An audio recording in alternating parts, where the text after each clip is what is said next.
president of the Connecticut Parents Union, and we fight to protect the rights of children. Thank you for the opportunity to provide testimony in support of Raise Senate Bill 367.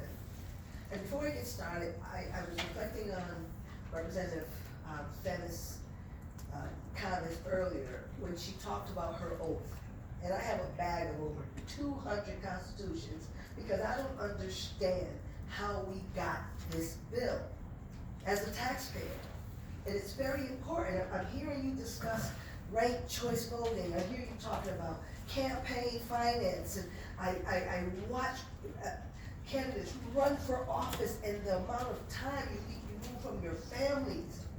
And yet you just, not you per se, but those who voted yes for this bill, just handed over your power to unelected individuals. This is no reflection on Dalio, Barbara and Ray, and I thank them for their gift. But anything that has strings is not a gift. I don't know how many of you give gifts and say, this is what you gotta do with your gift. So I don't know what you do for Christmas and all the other things, but in my house that would never work. But anyway, you have this gift, with quotes, of $100 million. And to know that people who we voted for, the oath you took to represent the will of the people, you just gave it away and said you can do what you want with your constituents' tax dollars, who call you, who email you, who say, don't overtax me, but if you're going to overtax me, by all means, be fiscally responsive. Know what is happening with the tax investment. And this bill is contrary to everything your constituents expect of you. So for instance, I'll give you one example. So again, this bill I support it because it's exempt. I actually think you should repeal it. The reason why, it has so many moving parts that trample on individual rights. And you can't control for what happens. And then if it's mismanaged or something goes wrong, you're gonna go to the taxpayers and say, I'm sorry, I have to tax you some more because I didn't know how your $100 million investment was spent. I'll give you an example. The Partnership of Connecticut includes promoting and expanding upon the collaboration between the state and unelected philanthropic people. So the people we put into office, you just said someone else can get access to our dollars, can literally do what you want. And you literally say that in the bill.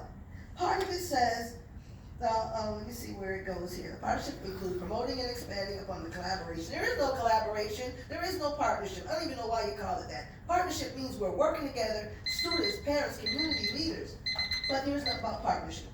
Okay, and the second part, the board of directors of this corporation, which includes private hedge funds, govern and control the partnership.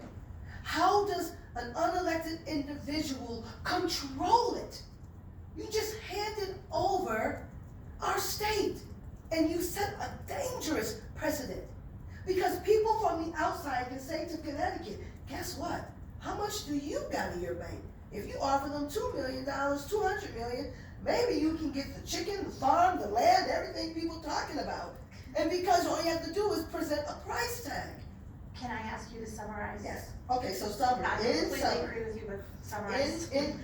One of the most important summaries, well, it's not the most important because you should protect our dollars, but you gave them access to our public school children. And with due respect, they're not your children to give to anybody. They are not pawns.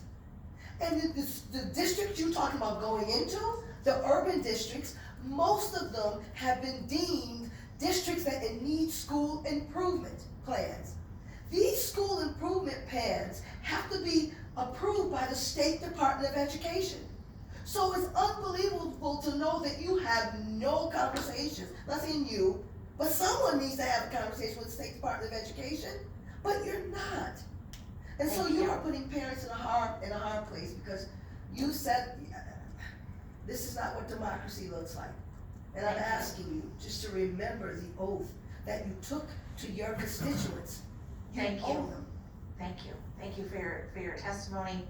And while I can't speak for all members of the committee, I can tell you that that's why this bill, the concerns that you just enumerated are why the committee raised this bill today. So I appreciate what you've expressed, and I know that we take it very, very seriously because most of your points were spot on. Are there questions or comments from members of the committee? Thank you very much for your testimony. Thank you. Next is